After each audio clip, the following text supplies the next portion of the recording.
Life was great until 1992. And I was probably about 19 years old. Yeah, I was 14. When war started in our country, and we had a great life.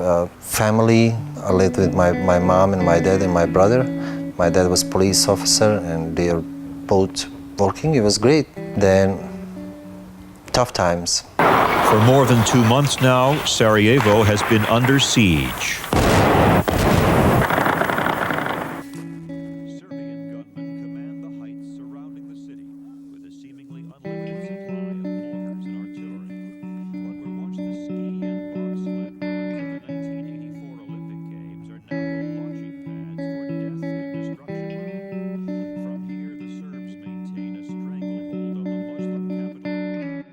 So if we have a church group or a school or a business that would like to have information about World Relief or just know the basic things, I would be the first person to kind of go and share about what we do and even share my own personal story.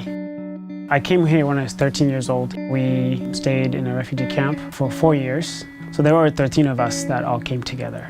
As far as an immigrant, you have a choice. You can choose where you want to go. As far as a refugee, you do not. You know, you don't leave where you're in. You basically get killed. My mom saw in a newspaper's ad, like immigration. If you want to move to United States, you can apply.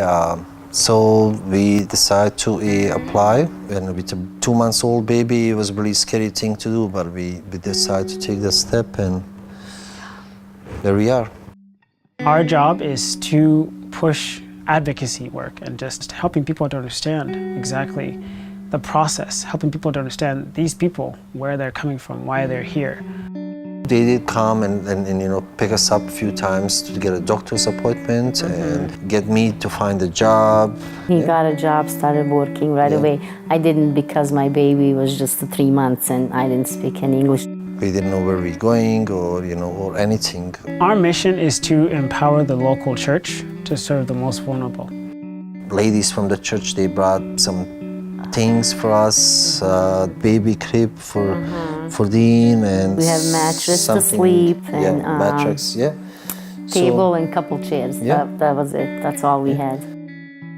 My mission, as far as me being a part of World Relief, is to empower the refugees in the community to serve the community, empowering each and every person to look at the bigger picture of who we are, where we come from. A couple of months ago, we were driving down the street, me and her, and on a stoplight up on Division Street, I saw the family.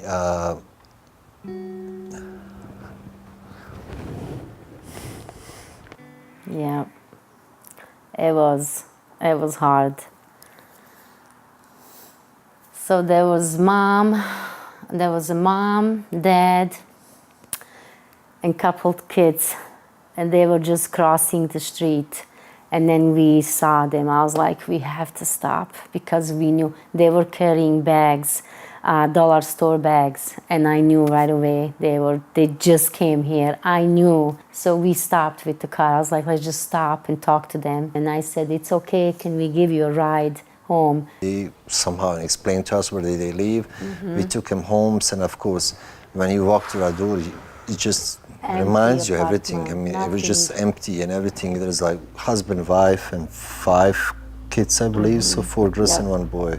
We came home and then made a list, and then we got them everything that they needed. We bought them TV, because we wanted the TV so bad when we were came, so we can watch and learn English. So we got them a TV, pillows, I mean, you name it. We got them everything. Point is, it reminded me so much of us Me when too. we came. And it was just, when I saw him, I say, we have to do something. I mean, anytime. I mean, it's not just this, but anytime if somebody will need help. We're people who are passionate about caring for others. We're people who are passionate about making sure that our brothers and sisters, our neighborhood, is safe. I always believe if you always give, you will always have, and that's the truth, because I know it happened to me so many times. It just happened. There is a sign right there. It Yes, says, I have my the picture sign. says If you always give, you will have. always have. Last $50, I'll give it to somebody or whatever. It come back. Always came back.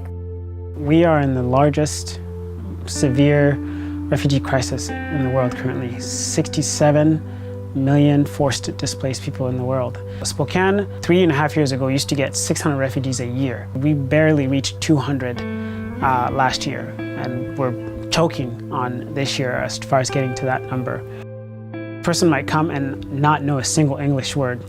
What they'll do, they'll learn English, and they'll go to school, they'll get an education, they'll go to college, and they'll become doctors, they'll become surgeons, they'll do things that are above and beyond.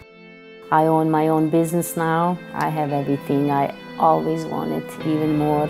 I'm able to go home now every year, take vacation for a month to see my family. 5-6 years, and then you go see your family now. It's nice to be able to go every year to see your family and then help other people too. These are human beings just like you and I, and we desire to have the same thing. We desire to go to school, we desire to have family, we desire to be loved, we desire to care for our community, we desire to grow our community. There are about 35 staff members, and we cannot do this work alone. So we rely heavily on our volunteers, to help us with all the work that we're doing.